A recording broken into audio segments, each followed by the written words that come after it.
Bien, continuamos con las bases del comercio internacional.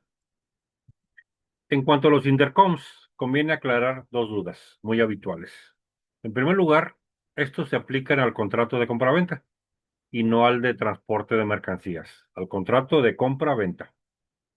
Y en segundo lugar, todas las obligaciones que las partes deseen incluir en el contrato de compra-venta no son reguladas por los 5 terms, permaneciendo al margen el modo, la forma y las condiciones de pago, así como el derecho aplicable a las cuestiones no contempladas por los mismos.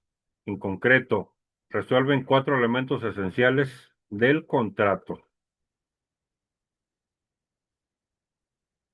el lugar y la forma de entrega de las mercancías, la transmisión de los riesgos y las responsabilidades de pérdidas o daños de la mercancía, del vendedor al comprador, no debe ser confundido con la transmisión de la propiedad, la distribución de los gastos de la operación, indicando los incluidos en el precio dado y aceptado, y que deben correr por cuenta y a cargo del comprador por no estar comprendido en el precio. La distribución de gastos coincide por lo general con la transmisión de riesgos. La persona que ha de realizar los trámites, gestiones y diligencias para cumplimentar las formalidades oficiales y las exigencias administrativas para la exportación y la importación de los productos objeto de la compraventa internacional, es decir, los trámites documentales necesarios para cruzar las fronteras de los estados. Y aquí tenemos un gráfico donde dice mayor responsabilidad del importador y del exportador. Grupo E, el vendedor entrega las mercancías en su fábrica en el término de menor obligación para el vendedor. Grupo F, el exportador entrega la mercancía en un medio de transporte contratado por el importador. Grupo C, el exportador contrata el transporte, pero no asume el riesgo de pérdida o daño de la mercancía ni soporta los gastos adicionales después de la carga y el despacho. No quiero broncas, dice. Grupo D, el exportador entrega la mercancía en el país de destino, soporta todos los gastos y asume todos los riesgos para llevar la mercancía hasta dicho destino. El vendedor realiza la entrega de la mercancía cuando la pone a disposición del comprador en el establecimiento del vendedor o en otro lugar convenido, taller, fábrica, almacén, etcétera, pero sin despacharla para la exportación y cargarla en un vehículo receptor. Por tanto, el exportador cumple su obligación de entrega una vez que ha puesto la mercancía en su establecimiento, segregada e identificada a disposición del comprador, y no asume ningún riesgo ni gasto.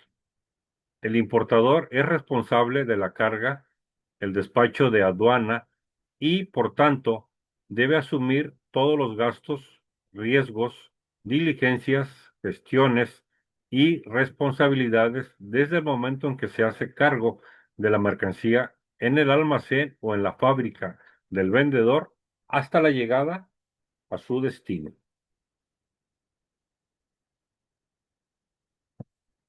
Y aquí tenemos este gráfico: embalaje y verificación, modalidad de transporte poli, polivalente, recepción de la carga, transporte interior, despacho de aduana de importación, costes de manipulación, seguro de transporte internacional, costes de manipulación, despacho de aduana de exportación, transporte interior, recogida de la carga. ¿Sí? Gastos y riesgos asumidos por el vendedor, gastos y riesgos asumidos por el comprador. Modalidades de transporte, ¿sí? Embalaje y verificación. Aquí está.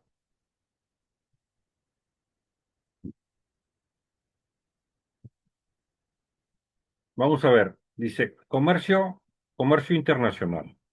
De acuerdo con algunos autores, es el intercambio de bienes y servicios y capitales entre diferentes países.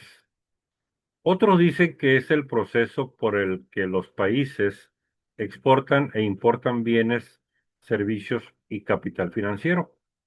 Otros más opinan que el comercio internacional es el intercambio de bienes de capital y de consumo, así como los servicios entre países políticamente independientes o inclusive residentes de los mismos. Podríamos decir entonces que el comercio internacional consiste en la adquisición de bienes, servicios y o capitales que provienen de otros países en donde se involucran los habitantes del planeta. Tomamos muy en cuenta todo esto.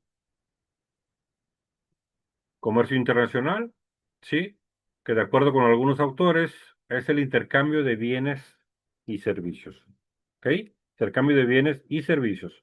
Importación, exportación. Capitales también entre diferentes países.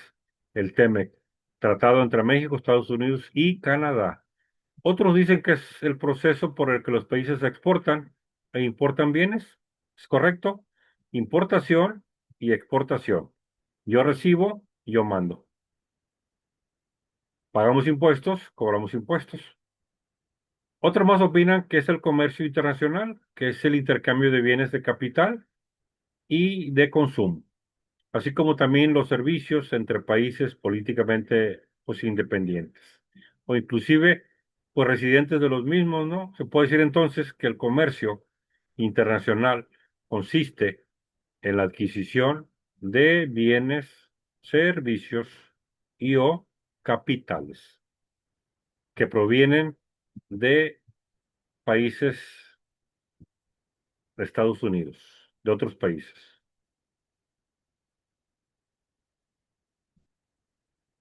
Algunos autores definen comercio internacional como aquel proceso donde se realizan una serie de transacciones, ya sea de bienes, servicios o capital de origen extranjero, donde el intercambio de estos permite satisfacer las necesidades de los individuos y entidades comprometidas directa o indirectamente.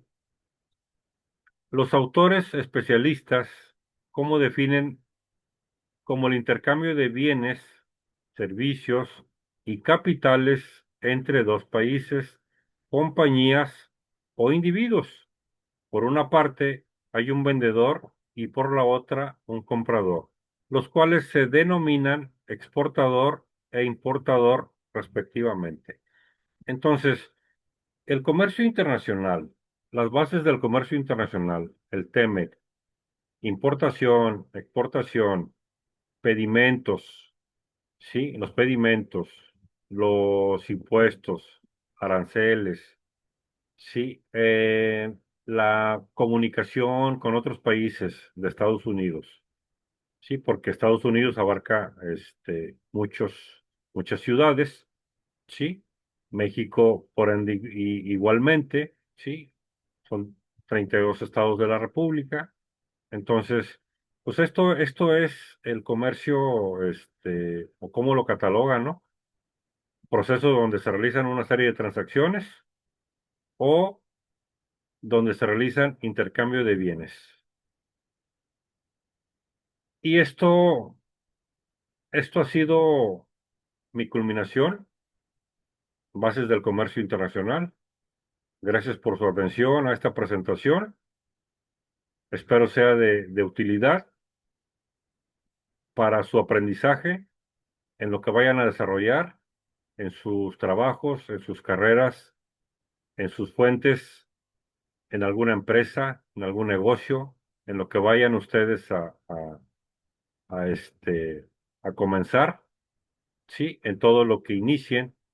Yo les puedo comentar que yo sigo aprendiendo cada enseñanza, cada tema. es para mí una enseñanza y yo lo plasmo a través de mis experiencias, ¿sí? A través de mis vivencias, a través de lo que he vivido. Buenas noches.